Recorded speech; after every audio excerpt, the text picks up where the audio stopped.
Today we received a box to test.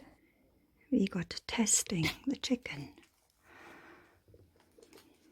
And Kitten is testing the frozen stuff. No, she doesn't like frozen. Silly little girl. Testing. This is going to be interesting. They're all waiting. But tonight it's going to be Simba testing. Meal 1, meal 2. And the others get a little bit. First keep these busy. Now Simba. Meal 1 with a strip. I can't see the difference because meal 1 and meal 2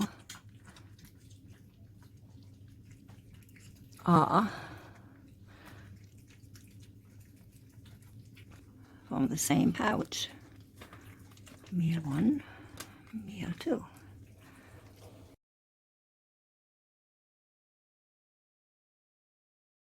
How are those doing?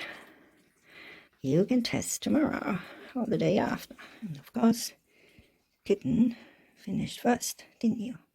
No stealing. I know, you want more. You want everything. You're the most greediest. You can test in a couple of days. So, tomorrow I do this again, but I won't video. I have to test 1 and 2. Not focusing on meal 1 and 2. Moral of the story, don't do something late at night. Maybe you will be the tester instead of Simba.